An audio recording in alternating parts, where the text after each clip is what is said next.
Magandang araw ulit mga ka-JSS. Nandito pa rin tayo sa Dubai at Ma'am Grace, which is isang property management. Ang daming negosyo. Property management, isa yon. Tapos pangalawa, side hustle, cleaning ng property ng mga inupahan. Yes, Tama. maintenances po. Cleaning and maintenance. Tapos pangatlo ay nagbebenta rin ng property. Real estate broker. Real estate broker. At ito po ay legit na real estate broker dito sa Dubai.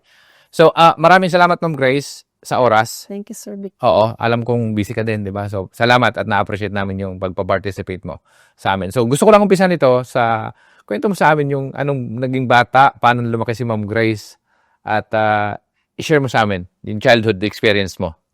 Well, Sa Pilipinas. tubong taga Batangas po ako. Lumaki ako sa San Juan, Batangas, which is malapit kami sa Laia, kilalang beach resort sa San Juan. Of course, galing kami rin sa walang pamilya. And then, I studied Bachelor of Science in Computer Science. Then, naglolonging ng mga ibang bansa.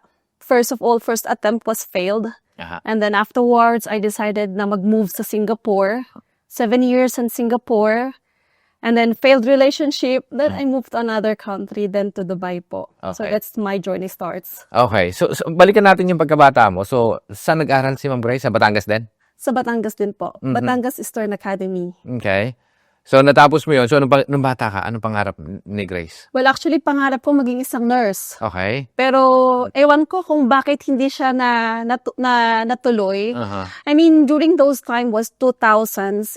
It's a year of technology. Yung Okay. nag-start yung mga computer, something like that. Aha. And then my father is keep telling to me, why not to go for computer science? God knows what is computer science. I really don't know that. So, hindi, sa madaling salita, ikaw yung kinuha mo yung course ng hindi galing sa puso dahil yun yung sinabi ng magulang mo. Yes, that Okay. definitely. Then I started sa Pasay, STI. I work in McDonald's. Okay.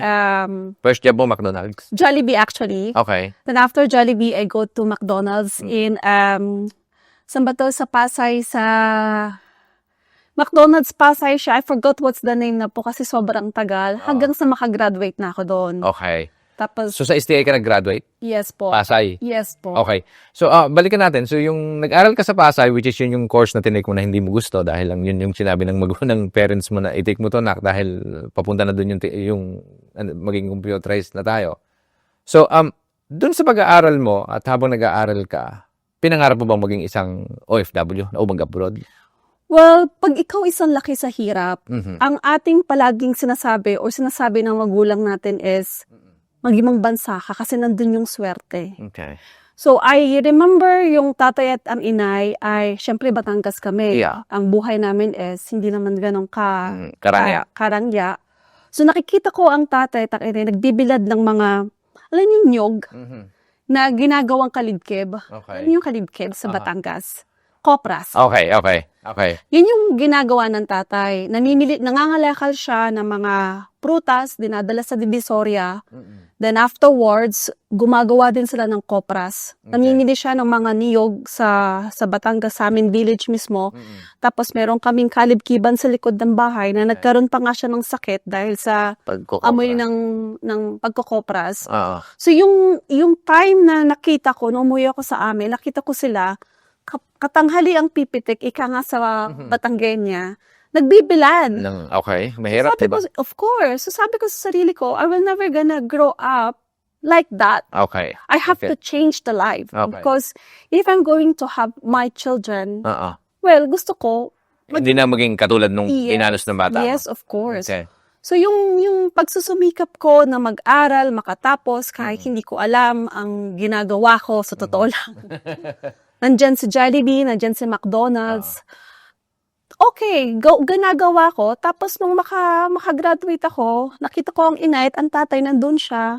It makes me proud na din na eto na, nakagraduate. Pero hindi ko alam kung ano gagawin ko sa computer science na Okay. yan. So, in other words, pinag-aral mo sarili mo, natulungan ka naman ng mamit. Of course, yes. Natulungan nila ako. I think bago ko makagraduate, na-hospital ang tatay, no? Nadala namin siya sa PGH nung time na yon kasi I think it's because of, Oo. yung sobrang exposure mo Okay. sa sa Pagkukopra? pag-usok, sa pag-uuling ng bao, Okay. diba, sa kopras. So, nagkaroon ng komplikasyon. Yes. Okay, so anyway, so pinag-aral ka ni Perez at the same time, nung nagtatrabaho ka sa Jollibee, student ano ka ba? Working student? Yes po, working student. At the same time, isa din ako na part ni former nung late Senator Raul Roco na scholarship. So naging scholar ka rin sa Nung STI. panahon na yon, nung panahon Okay. na yon. So tambaho na lang yung kinikita mo sa Jollibee at saka sa McDonald's. Tsaka pangbayad ng boarding house. Okay. So, Sa Blumentritt kami nakatira noong time na okay. yun. Okay. So, So, first job, after ng Jollibee, ano yung mga natutunan mo sa Jollibee na masasabi mong at the early stage as employees, di ba? Na masasabi mo na isang naging part ng buhay mo ngayon na na-apply mo na ika nga, ito natutunan ko to dahil kung hindi dahil sa pagtatrabaho ko sa Jollibee, hindi ko magagawa yung mga bagay na nagawa ko. Sa pagiging working student mo, ano yung isang bagay na masasabi mo na nag-shape sa'yo nahubog ka? Dahil ilang taon nagtrabaho sa Jollibee?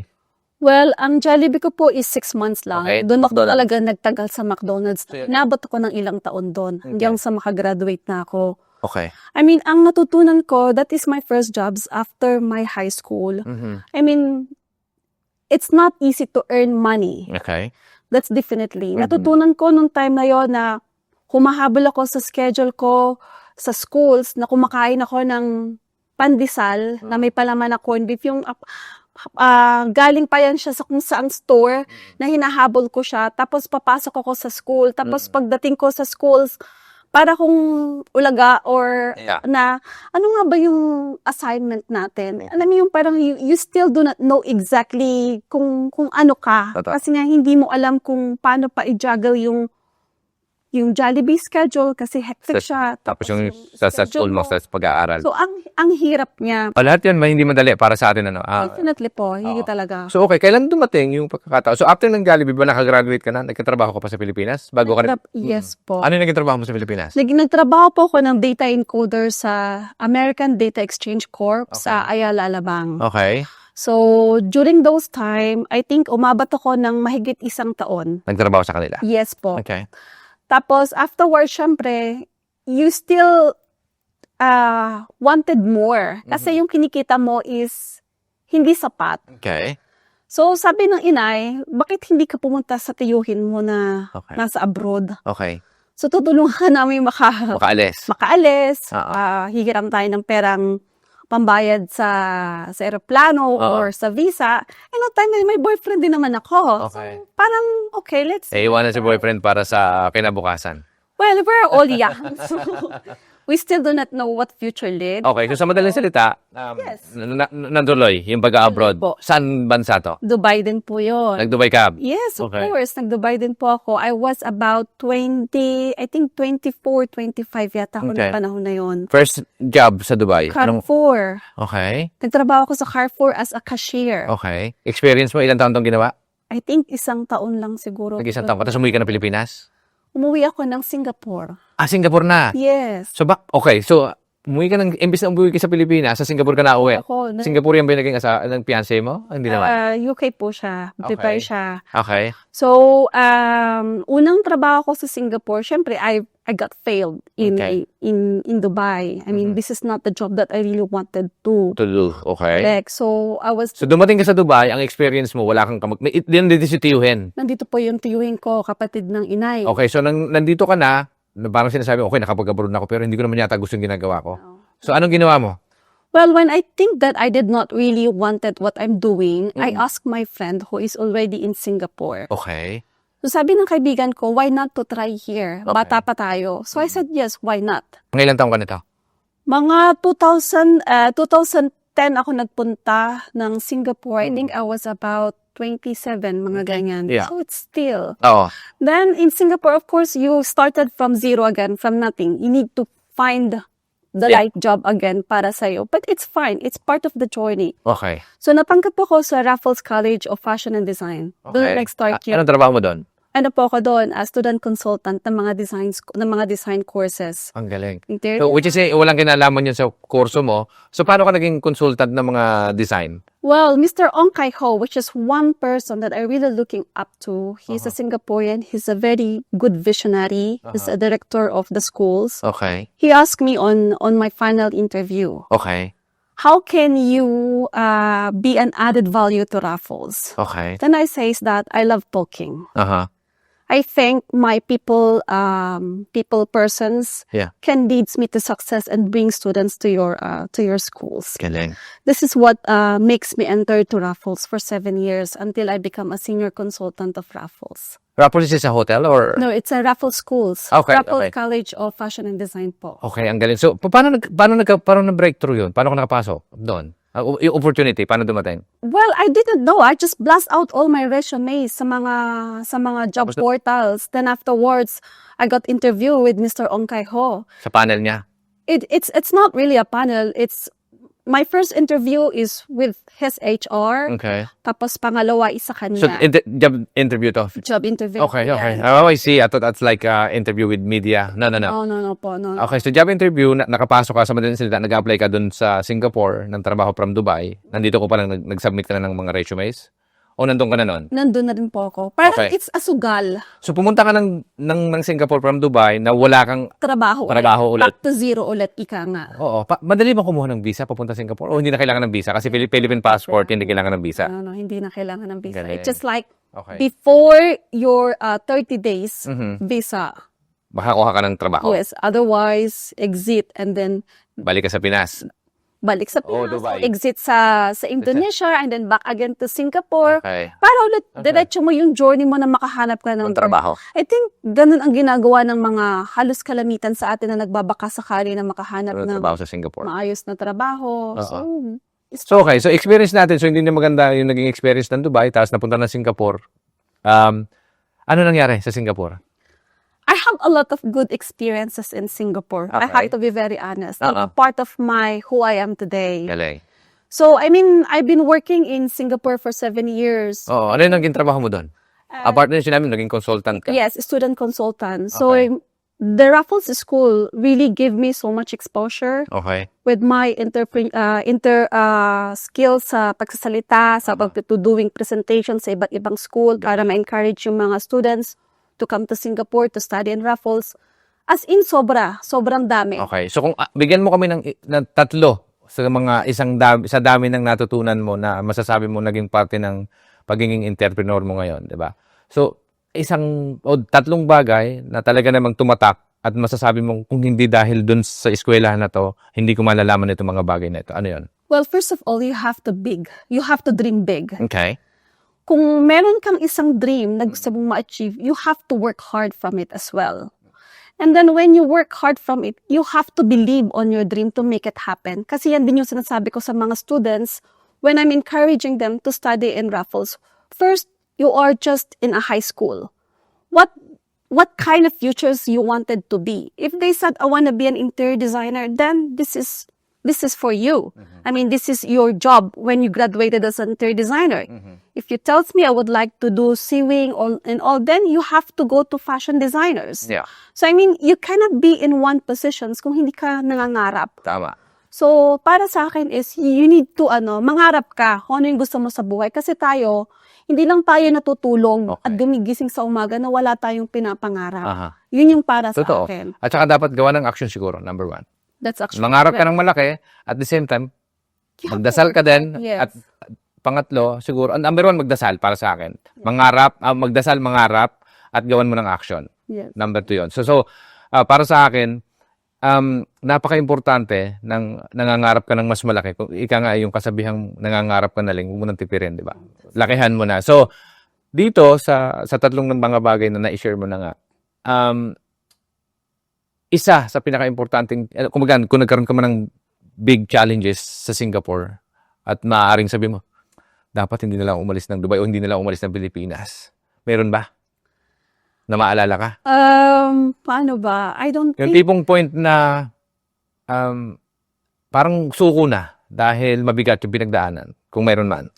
well, I think nung nasa Singapore ako, there was a point na, of course, na parang bagsak ka nung time na yon. Kaya naisipan mo na ring lumabas ng bansa. I mean, I was there for 7 years or more than, I think so. Oo. I got engaged with my ex-fiancé. Ex-fiancé? Yes, who is now, who is a UK guy. Well, I have to be very honest. I'm still thankful to him. Okay. So, nung time na yon is like kind of, para sa akin is parang gumuho na yung mundo. Kasi nga, syempre, Minahal mo yung tao, binigay. minahal mo yung tao, tapos nangarap ka na magkaroon ng sariling pamilya sa taong ito. Tapos Hindi damarating point na hindi naman nangyari. Pero nag-propose. Of course. Oo. Of course, nag-propose. May sing-sing.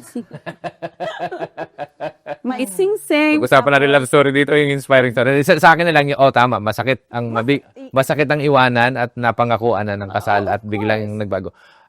Hindi natin kailangan i-details yung, but then sa iyo, in terms of isang OFW na nabigo sa pag-ibig, ika nga, ano yung isang hugot na kailangang ipagpatuloy lang yung buhay at hindi dapat matapos ng dahil lang sa isang pag-ibig na, 'di ba? Yung iba kasi sa totoo lang, 'di ba, may mga taong hindi kinaya, 'di ba? Hindi magandang gawin pero nangyari. Pero ikaw, ano yung sa tingin mo pa, ano pa yung hugot para life must go on, 'di ba? Na parang move on na lang. Yes, I think nung time na hinahakot ko na yung mga gamit ko pauwi ng Pilipinas, na sabi ko, this is it, this is final. I said to myself na one day, you will find me. And when you find me, I'm a successful person. So kumbaga imbis na maging lugmok, ginamit mo to na parang isang inspirasyon Yes. para maging successful ka. Yes, yes. So nung bata ka, hindi ka nangarap ka maging nurse ka mo? Yun yung gusto mo? Yan yung nakalagay sa graduation book na. Oo, napangarap Ano yung mo, gusto mong mag-aral. Yes. Pero at the same time, napag-abroad dahil nagkaroon ng opportunity, dahil sa parents din na-encourage na mag-abroad ka sa Dubai dahil baka sakaling magkaroon ng opportunity. Pero sa'yo, ang isang pangarap mo ngayon, nakapag-abroad ka na, kumita ng pera, nakapunta ka na Singapore, maganda yung naging trabaho, nabigo sa pag-ibig, which is nakakalungkot, pero tuloy lang ang laban. Tapos ngayon, dahil sa pangarap mo, dahil sa pagkabigo, kumbaga, chapter ng buhay mo, naging matapang ka dahil doon. Correct. At instead of revenge na galit, ang revenge mo maging successful ka. Tama ba? True. Yeah. Okay, so ngayon, paano dumating ulit? Nasa Dubai ka, uwi ka ng Pilipinas. Imbis na umuwi ka ba sa Pilipinas, napunta ka ulit sa Dubai, ano nangyari? Well, from Singapore, umuwi muna ako ng Pilipinas. Okay. Ang mahal na araw yun. 2017, tanda ko pa yan. Siyempre, meron ka pang healing process yan 2 to 3 months. Tama. So sabi ko, okay, fine. Either mag-aral ako sa Australia, sumugal ako ng pera, o bumalik ako sa Dubai. Another chapter ulit sa akin yon. Oo, nakaipon ka sa Singapore? Nakaipon naman ako ng pera, sa totoo lang. Pero sabi nga sa akin ng inay ulit at ng tatay, why not to try ulit sa Dubai? Since Mag-abroad nandun ka. pa naman yung... So yung naipon mo, hindi mo ginamit kasi nga, di ba sabi mo, ang hugot mo sa sarili mo na parang, hindi, kailangan kong lumaban at one day, makikita mo ako na very successful woman. Sabi mo dun sa, Yes, yun yung sinabi mo sa sarili mo na, papakita ko sa'yo, na makikita mo at kung makikita tayo ulit, isang successful na babae na ako, isang, di ba? Ano yung naiisip mo gawin nung mga panahon na yon? Sa totoo lang, ang po, Sir Vic, parang kung babalik tanawin ko yung panahon na yon, you can't focus on making decisions at once. Kasi meron ka pa ring longing na umaasa na babalik at kakabalikan kami. Kasi ko ba naman, ilang Ilang taon years kayo? I think 5 years or 6 years kami. Together. Tapos may sing-sing ka pa. He came to Okay. Philippines pa din. So may longing pa na, shall I really proceed or not? Okay. Pero sabi ko nga, ang sabi sa akin ng inay, from this time you need to choose and choose yourself. Okay. Yan yung sinabi ng inay. Naduduyan-duyan pa nga ako nung panahon na yun Tapos sabi ko, siguro tama nga. So sabi ko kay Janice, yung isa kong friend na dito rin sa Dubai, pwede mo ba akong bilhan ng visa pa Dubai? Pwede pala makabili ng visa papunta ng Dubai? Yes po, sa Pilipino. Kasi Galing. Filipino citizen. So, hindi ko alam yun. Okay. So, So, lahat ng mga pumupunta sa Dubai, binibili yung visa. Opo. Okay. So sabi ko, pwede mo ba akong bilhan ng visa as a tourist visa? Hindi ko alam to So, Ang punta ko dyan ay mga parte ng June or July. tourist visa, Tourist yung visa. pasok mo. Pero pinapayagan ng gobyerno dito na pag tourist visa Nung magtrabaho. pang na hindi pa gaanong mahigpit. So, Comparison sa ngayon na ang daming interview, ang daming dapat... Bago ka matanggap, kailangan legal ka nandito. Hindi ka turista. Exactly. Pero nung panahon na yon, Maluwag. maluwag, visa lang, tapos yung May chance ka na mo. magkatrabaho. Okay lang. Parang hindi Sa ganito. pangalawang pagkakataon, tama. Pangalawang pagkakataon mo, bumalik ka sa Dubai. Yes po. Oo. July 28, 2018, I came here. nag-start ako magtrabaho na nagbebenta ko ng mga balloon sa Borjoman. Grabe. From, So, ito, negosyo na. no, part-time pa siya. Kasi So, kailangan, nagkatrabaho ka doon sa iba? Okay. kailangan ko Pilipino ng mayari? pera eh. Pilipino din po, kaibigan ko rin si Jam. Okay. Mayari siya ng mga toy store here, mga Okay, toys events. okay. So since, ayan na nga si Grace, bumalik ng Dubai, broken-hearted, kailangan natin siyang tulungan. Okay, so nandito ko na sa Dubai. Oh, dito mo nakilala actually. May dito mo nakilala si Brit, 'di ba? Yung Asawa ko Briton. kayo na Dutch naman po siya. Asawa Mahilig ko ko talaga kayo. sa mga European. Sila yung mahilig sa akin. Hindi ako. Sila yung mahilig sa mga kayumangging kulay. Okay. So bumalik ka ng Dubai para magsumugal ulit Sumagal ng ulit. magtrabaho. Yes. Ang pangarap mo magtrabaho, hindi magnegosyo. Okay. So nagtrabaho ka, which is para sa akin, back to zero, 'di ba? To zero. Nagtinda ng mga balloons. Ano nangyari doon? Ilang taong ka nagtinda ng balloons? Buwan lang po yun, Buwan sir. lang. Bali, yung pera ko, of course, as much as possible, we don't want to use our savings. Okay. Kung kaya namang tipirin siya. Tama. So, nagtrabaho ako kay Jam, nagbibenta ko ng mga balloon sa Bergman from 10 a.m. to 12 p.m. And then afterwards, she's gonna give me 420 dirhams. So, okay na yan. Magkano sa Pilipinas? Bali, pumapatak siya ng 1,500 na siguro. Sa isang buwan? Sa isang araw. Sa isang araw, which is Yes. not bad, 'di ba? Of course. So, nagbibenta ko ng mga balloons Malaki mo nakita magbenta ng balloons. Sana. habang nagba-blast out ako ng resume na pwede kong pasukan dito ulit sa Dubai. Para magkaroon ka na ng proper Of course, full-time job. ako, mapili na ako kasi ang gusto kong maging trabaho dito is kung ano yung Experience mo na. para hindi siya matabunan. Tama. So, ang pasukan ng mga schools ay September. Mhm. So, meron pa akong 2 buwan para makapasok magbenta ulit ng sa- balloons. Okay, para bago makapasok sa eskwelahan ulit. Sana. Okay. Yes. So, benta ng balloons until the College of Fashion and Design Okay. call me Uh-huh. na sa interview. So, nung So, napasahan mo, isa to sa mga napasahan mo ng Sa resume. position na napasahan ng mga Okay. resume. Galing. Kasi bago pa ako pumunta ng Dubai, Nagsasubmit ako na. kasi alam ko yung pasukan is September. Tama, ang galing. Yan yung mga nangangarap na sinasamahan ng action at dasal. Yes. Galing. Yes po. Okay, dumating na yung pagkakataon na makapagtrabaho ka sa fashion design. Yes, Correct. College of Fashion Design. College of Fashion Design, natanggap ko sa trabaho. Opo, September 2018. Okay, kwento mo sa amin yung experience mo dito. Well, it's a very good experiences naman din Mhm. dito sa Dubai. Parang iba na ulit yung approach kasi yung Okay. approach mo is sa Carrefour na Parang yung sinabi mo dati, ay mali ako. Dati akala ko hindi para sa akin yung Dubai. correct. Para sa akin pala. Yes, Sa tapos dalawang ngayon- pagkakataon. Yes, tapos ngayon iba na siya. So from 8 years na hindi ka pumupunta dito or 10 years na ka Laki nakapunta. pinagbago. Ang laki ng pinagbago ng progressions ng UAE.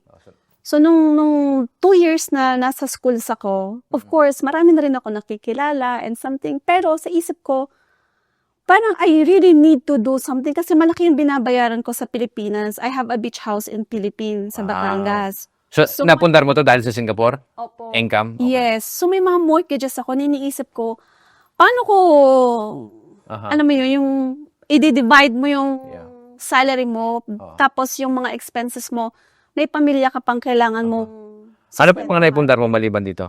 Well, meron po akong beach house sa Galing. sa Batangas. Pinapa-Airbnb ko na siya ngayon. Mhm. May farm ako sa Oo, dami. Batangas. Wow. So, yun po yung aking naipundar na sa ngayon. Singapore pa yon pera. Singapore pera pa po yun. Ang galing mo. Ang galing mo. So, 7 years, yun yung mga napundar mo. Para sa akin, bilang isang OFW, yung sa 7 years na chapter ng buhay mo sa Singapore, nakapagpundar ka ng isang beach resort at saka isang farm, masasabi mong success yung pagsi-Singapore mo. Definitely 100% Galing. yan. Ang galing. Actually, yung Singapore yung humubog Mhm. sa isang grace Okay. para maging matapang. Lalo pang Tumapang nung Yes, lalo pang maging hungry for more. success. Kasi nandiyan na yung mga Galing.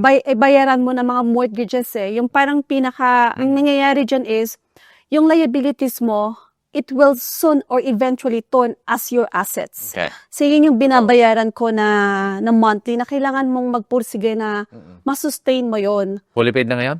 Well, konti na lang po. Malapit na. Siya na yung nagbabayad sa sarili niya o ikaw pa rin? Si Airbnb na po nag-budget sa sarili niya. Galing. Yes. Ang Sa galing. Batangas, invite ko kayo doon. Oo. Well, sana, di ba, makarating tayo doon. So, nakakatuwa dahil obviously, may mga napundan ka na property which is sa property naman, alam naman natin lahat. Walang Walang pagkalugi. talo. Okay, so, nandito ka na sa Dubai, nagtinda ng balon, nakapasok sa eskwelahan. Ano na nangyari after that? Paano nag-transition from isang empleyado na ngayon paano nagsimula yung pagninegosyo mo? Kasi paano dumating yung turning point Yes. ng magiging negosyante na?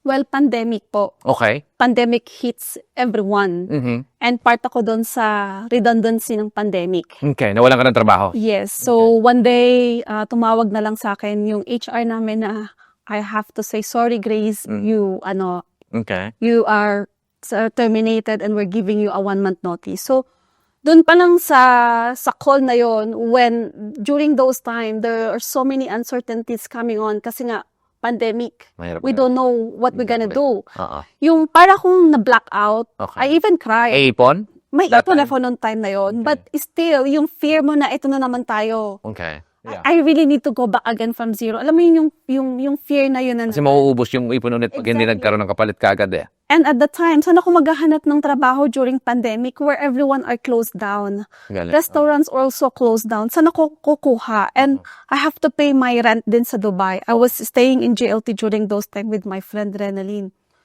First, it did not sink me na wala na pala akong trabaho.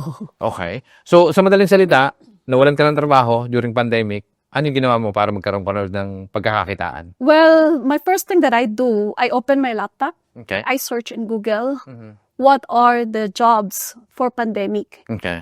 And then the first comes is real estate. Okay. So, God knows what is real estate to me. Okay. I really don't know. Okay. Hindi mo alam. So, anong ginawa? Wala. As in zero Zero knowledge? knowledge po ako sa real estate. So, ito yung real estate na nagbebenta o nagmamanage? O alin to? Well, nung sinearch ko siya sa Google, real estate, property management, buy and sell. Okay. Siya yun yung gusto mong pasukin. Hindi ko pa alam yung real estate na yun lang yung pumasok sa Google Okay. na kasi ang sinearch ko sa Google, ano yung jobs Na po pwede. na po pwede sa pandemic. Oh, yun yung sinabi sa'yo. Yun Ang Google sabi sa akin, yun yung advice mo. yes, Okay. sabi ni Google. So, anong ginawa mo? The first that I search is Benchmark. Okay. So Benchmark, I called Benchmark Okay. kasi meron din sila doon na nakalagay na hiring sila ng mga business development. Yeah. All. I called Benchmark Uh-huh. and then they scheduled me for an interview. Ang kanilang office pa ay dyan sa Business Bay sa Oberoi Tower. Okay. So sabi ko, yes, I'm willing to attend an interview. Okay. Then I This is a job interview ulit. Yes, kasi Okay. nga wala ka ng trabaho. Oo, tama. So habang nagsiserve ako ng 1-month notice, nag-start na din ulit akong Totoo, ang galing. Totoo. Mag-blast. Oo. So, nagpunta ko doon, and then they interview me, they tell me what to do, blah, blah, blah, and then I say, like, I have to serve my 1-month notice. Will that be okay since the schools are allowing us to work from home?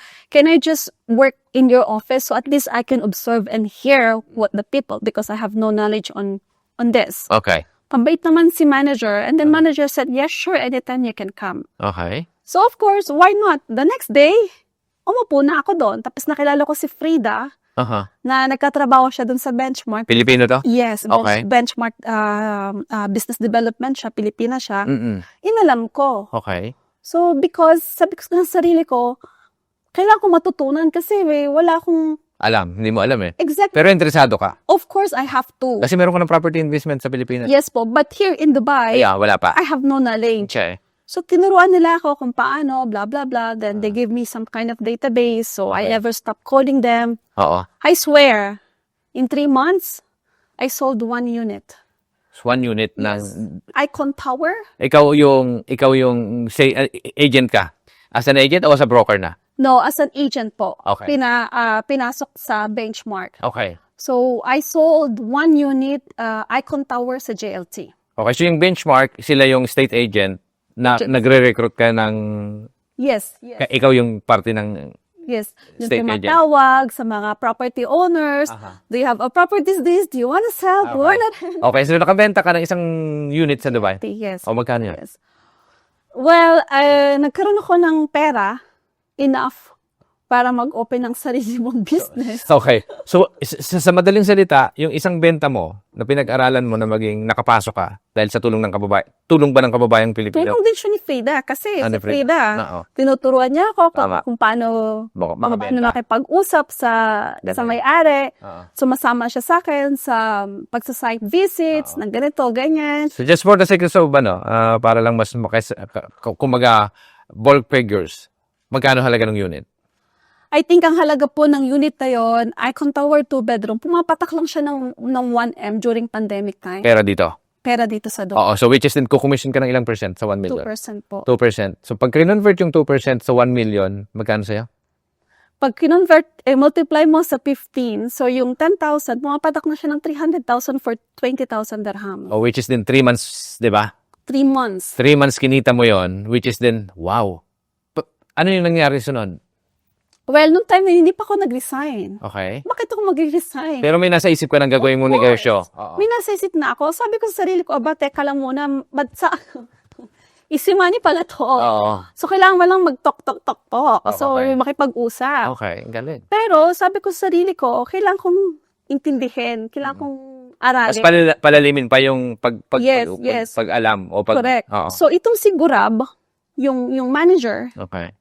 binibigay niya sa amin yung mga dapat gawin, tapos yung pagmamanage ng property to Airbnb, Yeah. pagkikipag-usap sa mga landlord and all, lahat. Yeah. So ako sabi ko, ay okay pala tong business na to. You have the freedom to, alam mo yun, to spread your wings and at the same time, to meet different types of people na maybe in the future, it might help you. Totoo. So, nung panahon na yon, umabot ako ng at least 3 to 4 months. Tapos, sabi ko sa sarili ko, you will never be redundant again. Okay. Parang nanalamin ako nung umagang yon. Pag salamin ko, sabi ko, Grace, you will never be redundant again. Okay. So, I started to create Mhm. my own holiday homes. Okay. Doon na pumasok si Privato. So, si Privato, nanggaling doon sa unang-unang kinita mo.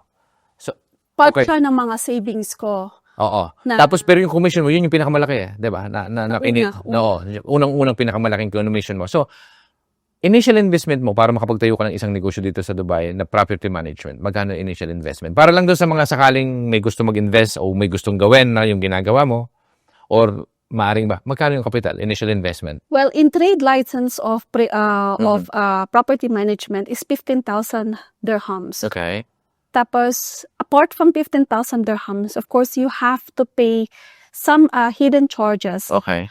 Like, for example, yung mga ijari, yung pagre-renta ng office or virtual office. So, may meron kang virtual office o Virtual. physical office? Okay. Virtual office pa lang po muna. Okay. Kasi you still Tama. don't have the enough fund eh. Yeah. So, virtual office muna, tapos ikaw na yung si marketing, ikaw na si cleaners, Ikaw lahat. Solopreneur. ikaw na lahat. Oo. Tama. Ang galing. Which is sipag at syaga. Palalaki. So, ilang taon mo na ginagawa to?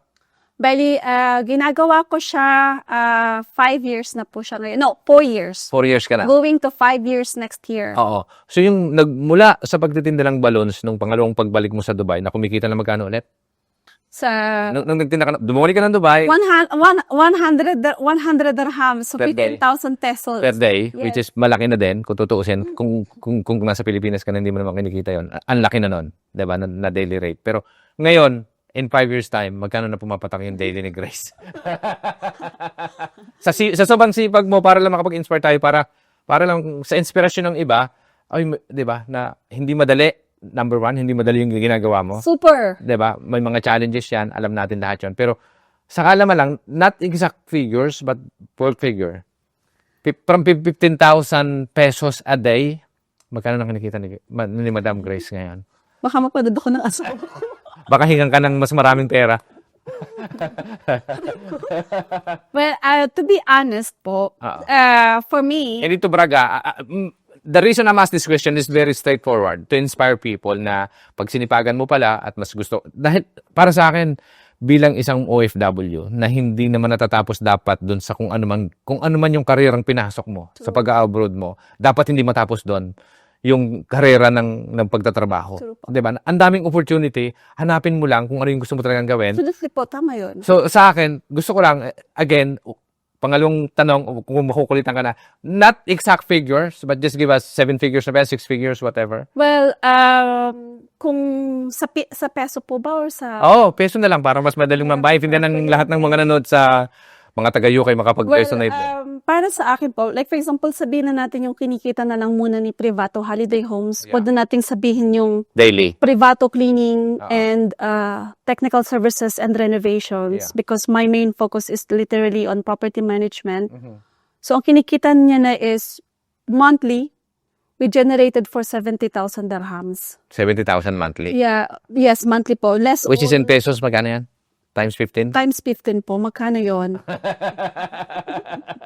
So ano siya? May na ako sa mathematics eh. So, Me either sa AM. Yun po siya.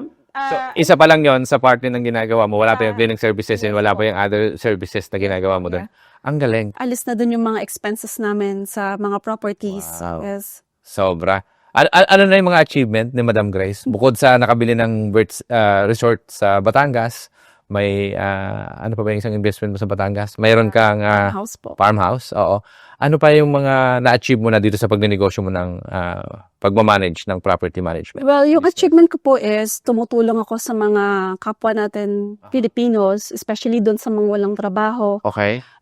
Especially doon sa mga na-amnesty na kailangang makahanap ng another na trabaho ulit instead na umuwi sila sa Pilipinas. Binibigyan mo ng pagkakataon makapagtrabaho sa'yo? Yes po. My focus is to bring Ang galing.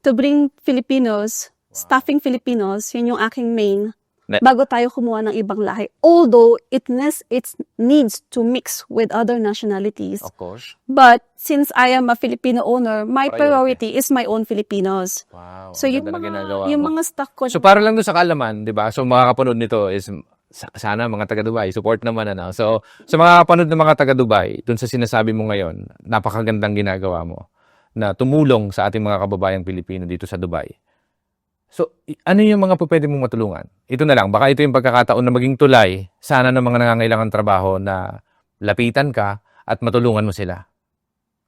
Can you tell us a story, parang tell us more about this opportunity? Filipinos. Oo. Well, sa Privato Cleaning and Technical Services, majority of my staff are all Filipinos. Okay. Yung mga walang trabaho. Even part-timer, they come to us. Especially at these seasons who are very busy. Side hustle, naghahanap po. ng extra income, Of lapit lang kay Madam Grace. Di ba?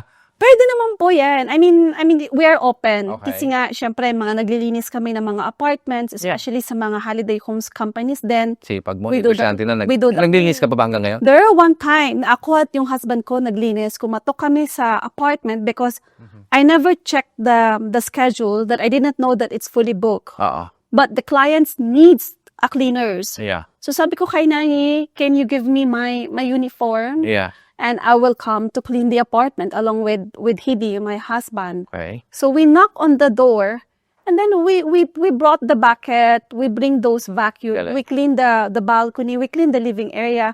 Kasi needs Kasi lahat ng tao mo is punuan. Galing. Hindi mo pwedeng nag-compromise ka na kay client, so hindi mo pwedeng i-counter Hayaan. just because of wala tayong tao. Okay. Nangyari na po yun sa amin ni Hidi. Which is not a bad thing. I mean, para sa akin, it is what it is. Kung may work commitments na kailangan i-fulfill, Definitely. you have to be prepared to get your hands dirty. Di ba? Number 1 yun. Magandang attitude ng isang mga negosyante. Nagawa ko na rin po yan. I mean, I started with one property, which is Skyview in Marina. I started with one. Galing. Now, Privato Holiday Homes have more than 30 units that we are operating for holiday homes. Oo. So, yung mga Pilipino na natutulungan mo na walang trabaho o parang chance na, ay, uwi na lang ako kasi wala na ako. So, ano yung sa tingin mo, paano siya magkakaroon, paano yung oportunidad mabibigay mo sa kanila? Well, ang ginagawa ko po is, lalo na kay yung HR ko na si Jane, Yeah. lagi kong sinasabi kay Jane, Oo. we have to prioritize. Kung merong nagsisend sa'yo ng mga resume, dito sa Dubai, maraming Yeah. mga cleaners na nagtatrabaho, pero hindi sila pinapasahudan ng tama ng ibang Companies. may-ari ng kumpanya. Oo. So, especially on the summer, pag wala silang linis. Yeah. So, ang dami nagsisend sa amin ng mga Resumes. resume Oo. na kahit gusto mong tulungan silang lahat, but of course, you also need to check your schedules, your finances, Yeah. and all. Pero sinasabi ko po kay Jing palagi yung HR ko, prioritize natin itong mga taong to, itong mga Pilipino na to, na nagme-message sa atin na kahit man lang pangbayad ng bahay, makatulong sa Yeah, part-time, yeah. we cater. Marami ba? Maraming kababayan tayo? Madami po. Oo. Madami, sir. Pero in terms of demand nung trabahong naibibigay mo sa ngayon, 'di ba? Kasi parang ikaw yung middleman nito eh. 'Di ba? Parang ma-fulfill yung requirements mo at the same time matutulungan yung mga kababayan natin. Sa ngayon, ilan na yung mga nabigyan mong trabaho? Well, Doon lang bilangin natin. ngayon po ang aming cleaning, meron kaming 14 Na tao, na kababayan natin. small Full-time job. full-time. Oo. Tapos at the same time, meron kaming mga part-timers sa mga big projects. Okay. So mga ilan na- Filipino din. So mga ilan na yung mga tao mo ngayon so far? Na kababayan natin? Na full-time or Oo. including the part-time? Including the part-times. Kasi Well- dating ikaw nagtatrabaho pero ngayon nakakapagbigay ng trabaho. Ang sarap, di ba?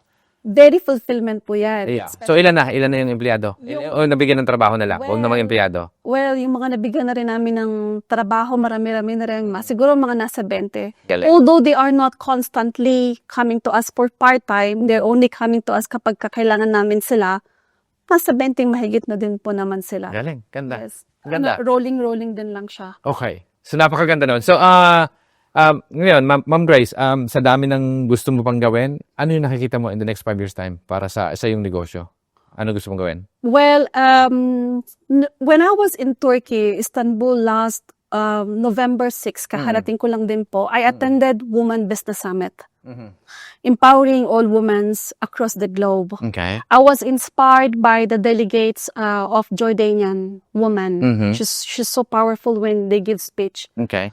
For me, ang nakikita ko, which I'm talking to my close friends, two Okay. of them, I was asking them, why not we create a cooperative, a business cooperative here in UAE Okay. to help other business owners who struggle. There are so many struggles when it Is it comes to mentorship businesses. o ano yun? Either mentorship, finances. Sometimes we have a very good project that we wanted to materialize. Yeah. But the problem is that first, we don't know. Second is financial flow. Maybe we don't have the finances. Third is you don't know what is your connections. Okay. Kasi for me, when you have a business, you cannot be successful without partnerships and collaborations. Totoo. Kailangan lagi tayo na ikipag-partner sa kapwa natin, businesses owners. Okay. You have to join communities that it's like a sisterhood, Tama. that they can lift each other rather than pulling it down. Galing. Yeah. So yun yung sinasabi ko sa mga kaibigan ko na nasa business community din, na we have to help since the company or our businesses are settled. Why not to reach out to those startup business na nangangarap din na ma-break yung stigma nating mga kapwa Pilipino na 9 to 5 p.m. job. Trabaho. Tama. Tapos after your corporate salary, wala na. Oo. What are the other side hustles that you can do? Kasi Dubai is very diversified. You just need to use and grab the opportunities every now and then. Galing. Kasi yun yung natutunan ko eh. Tama. You cannot say no to someone. You always said yes kahit hindi mo pa alam. Pag uwi mo na bahay, i-remind mo na lang yung sarili, ano nga ba yung sinabi ko? Ba't nga ba ako nag-yes? Say yes Tapos for the mo na lang for the opportunities. Yes, yan yung lagi kong sinasabi. Kahit sa mga tauhan ko na cleaners, you will never be forever a cleaners. Yeah. Why? Maybe God knows after these cleaners, we have another one. Now we slowly started a renovations. Maybe you can be part of this renovations, interior designings. Galing. So it's just that kailangan mong magtrabaho ng nasa puso mo lang para at least mag-flow din yung swerte, yung organic na pagkuha ng job. Galing. So, I've noticed na sinasabi mo, nagpupunta ka sa mga business conferences. Summit, yes. Oo, business summits. Gaano ka karami mag-invest sa personal development mo? Well, it depends. Kung nakikita ko na itong business summit, like for example, when I went in Istanbul, Yeah. I've seen the opportunities kasi there are so many investors na pumupunta. Mhm. Well, Networking event ba yan? yes po, networking. I myself is a licensed broker here. Yeah. So who knows, I can fish someone's there to invest in Dubai for real estate. It's a gain for Privato. Secondly is, to personal branding myself Yeah. that I am the founder of Privato Group, that God knows I can meet someone that can also, help Privato more in terms of international branding or recognitions whatsoever. You never know. Galing. So I also invested on my traveling when it comes to networking. Okay. Because as I've said, when you have a business, you're not stopping. Okay. Even though you are sleeping, even my husband tells me, sometimes you forgot to breathe. Kasi masyado nakafocus masyado yung Because you keep rolling your brain in something that you wanted to add more. Okay. Kasi nakikita mo yung oportunidad eh. Galing. Hindi ka mag-i-stick sa isa lang. Napakagaling. But rather, you have to create multiple baskets. Kasi, like for example, holiday homes, on the summertime, we are not earning much because there's no tourist here. Yeah. So the rent of the properties is going down. Yeah. So the basket is also draining. Yeah. But for cleaning, maintenances, it's hot in Dubai. There are so many air cons needs to repair. Dami. So many air cons needs to Daming opportunity sa Dubai. fix. Yes. So I created my maintenances team and cleaning team Galing. to flow another basket. Yeah. Then the third is, since I have a landlords who purchased the properties, they wanted to furnish the property, I do myself do the furnishing for them. Ganda. So it's just a different basket, but at the same time, it's one solutions to one Absolute. roof, which Ang is galing. called the Privato. So Napakaganda it's an nito. A to Z services that we are now providing to the clients. Yeah. Naniniwala ka ba sa mentorship? May I do believe po sa mentorship. na-mentor ka ba? Hindi po. Hindi pa. But I never Pero you just invested so much money for the self-development. self-development. I also join different types of community na ang crowd mo is international. But at least yung kultura natin is mabago din. Okay. Kasi I have no against po sa atin. Pero syempre, yung iba't ibang exposure mo, iba't ibang nationalities, yung ating skills ng pananalita, mababago. Kasi we get exposed sa mga international events Ang galing. or Ang galing. communities. Galing. So, ang ganda. So, sa akin na lang, kunti na lang. So, advice sa ating mga kababayan. Payo kung meron 3 advice kang mabibigay o advices sa mga kababayan nating OFW na maaaring lugmok na, ika nga. Kasi magkakaiba ng experiences eh. Tama po. So, mensahe sa kanila. Baka sakali maka-inspire at hindi natatapos, di ba? O hindi pa tapos ang laban, di ba? Well, ang aking laging sinasabi sa ating mga kapwa Filipino, huwag matakot sumugal. Kasi you never know kung sumugal ka man, you never know whether you win or lose. In times na ma-lose ka, don't give up. Yeah. 'Di ba? Sabi mo nga, samahan lang natin ng prayer, pagsusumikap, maniwala tayo sa pangarap natin, sa dream natin. It will happen. Tama. So, yun po yung akin. Kasi galing din ako sa wala. Galing. I mean, I utilize my resources na ako si cleaners. Ako yung nagmamarket ng properties. Ako si lahat. Pero yung sinasabi ko sa kliyente ko, I have the staff of the cleaners. I have the staff of the marketing. Pero, in realidad, ako lang. Kasi, meron tayong pinupuntong visions na kailangang mangyari. Tama. Galing. So, mensahe sa batang version ni Grace. Ang mensahe ko po sa batang version ni ako or ni Grace, well, congratulations. I am so proud of myself. I have to be very honest. I mean, I never knew na yung pandemic ng taon na yon is magbibigay sa akin ng successful.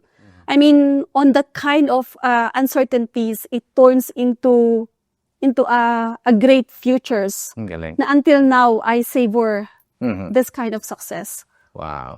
Galing. So, dun sa mga taong baka sakali na naghahanap ng trabaho, saan mahahanap pagkakataon mo na ngayon? Well, kung gusto niyo pong makahanap ng trabaho, be it full-time or part-time, pumunta lang po kayo sa aming website, www.privato-group.com. Nandun po yung aming contact number at saka hanapin niyo lang po si Jean. Mabibigyan po kayo ng part-time, especially sa panahon ngayon na sobrang busy ang mga properties, mga holiday homes kasi season. So, nangangailangan po kami ng part-time or full-time po. Galing. So, Ay, teka lang po. Hiring kami ng maintenance. okay. O, yan. Ayan.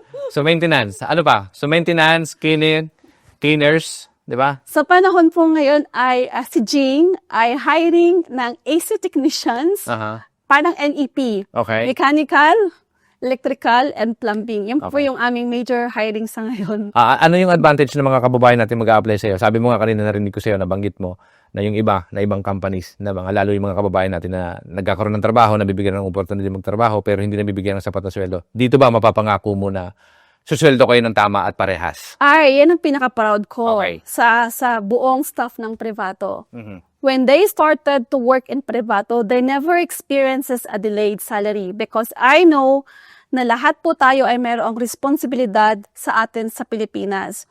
So I experienced na mawala ng trabaho, na wala tayong kinikita. So I have to make sure every salary date, well, ang salary po namin every 5th of the month, before 5th of the month, they already have their WPS on their account. Ang galing. No matter what po yan. O yan, mga kababayan. No? So, doon naman sa mga taong gusto mag-invest ng property. Well, sa mga tao naman po na gustong mag-invest ng properties, thank you for these opportunities. Well, Dubai, as we know, Dubai is a very safe country, and at the same time, in properties here, you will never gonna be lost. When you invested here, every year, the appreciation of property will increase up to 20%. Unlike in Philippines, don't get me wrong in Philippines, but in Philippines, knock on wood, if you need some money emergency, you cannot directly sell your property in Philippines because the supplies are too many, Yeah. but demands are too small. Yeah. But here in UAE, in terms na you have a property here, but then you are lack of finances, you wanted to sell immediately, you can sell. You're never going to be lost. Instead, if you bought your property for, like, for example, 1 million for this year, in 1 year, you can sell it for 1.2, 1.3. You already generate 300,000 dirhams. Ang galing. And at the same time, you can put your property under the Airbnb to maximize the potentials of earning rather than the yearly rental. Galing. Yan po yung ginagawa ko. Ang galing. So, ano pa yung isang business mo? So, dalawa na. Renovations. Renovation. I'm just giving you just loads of opportunity para sana, di ba? May mga kababayan pa tayo Thank you, matulungan. sir, sa free advertisement. Walang problema.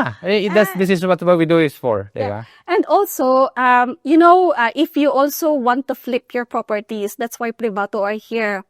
If you buy a distressed properties, we can remodel your property to increase the value for it. Galing. Then Privato are here to help you.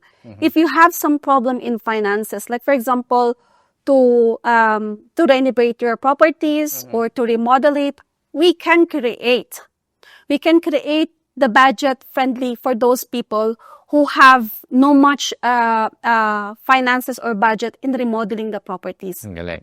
Ang galing. So, maraming salamat, ma'am, ha? Thank you, Sir Vic po. Na-appreciate ko yung time at saka yung mga advices at sana yung pagtulong sa ating mga kababayan. Pagpatuloy lang. Thank you, sir. At sana mas marami pa kayong matulungan mga kababayan nating Pilipino. Thank you po. Maraming salamat po. Thank you. Yeah. So maraming salamat ulit si partner Jos Rosales Photography sa mga kababayan natin na nangangailangan ng photography, videography, especially sa UK, Europe. Jos Rosales Photography and Videography. Isang kababayan natin na sumusuporta dito sa ating channel at siya po yung sumusuporta sa pagbibideo sa atin. Partner natin siya dito sa Global Success Stories. Tapos kaya yung nag-provide sa amin ng services sa pagdala sa transfer from the house to the airport. Dins Taxi, maraming salamat. Kuya Dennis, thank you sa support. Parley House Dental Clinic. Sa mga kababayan, ano ba yan? Inom na tayo ng tubig. Sa mga kababayan nating Pilipino sa UK at nangangailangan kayo ng dental clinic, hygienist, kababayan natin si Grace, Grace ulit, Grace yung Grace, at Grace si kakaibigan natin na may-ari ng dental clinic niya sa UK. Puntahan nyo, Parley House Dental Clinic, dito yan sa Sorry. Maraming salamat po sa suporta. At dito sa ating setup today, maraming salamat ulit kay Casa Pilipina. Talaga namang sobrang na-appreciate namin yung, tinan nyo naman yung settings ngayon. So, yung mga papanood yung mga video namin before, nag-iba ng konti at nakakatuwa lang. Pag-uusapan natin to, itong magandang upuan na to, magiging guest natin sila. So, maraming salamat sa kanila, sa suporta. Talaga naman nag-effort. Isang linggo tayong ganito yung settings. At nakakatuwa lang dahil sa ginagawa natin, may mga tumutulong na ating mga kababayan. So, ayan mga kababayan, maraming salamat ulit sa oras na sa panonood at sana po ay nakapulot ng aral at na-inspire po kayo sa story ni Ma'am Grace na isa na namang successful entrepreneur dito sa Dubai. At sana po ay ma-inspire kayo at sana maumpisahan nyo rin kung ano man yung gusto nyo gawin. At kung kayo po ay nag-enjoy at may natutunan at na-inspire sa video na to, Huwag kalimutang mag-subscribe at pakishare na rin po ang video na to. Maraming salamat po. Hanggang sa muli.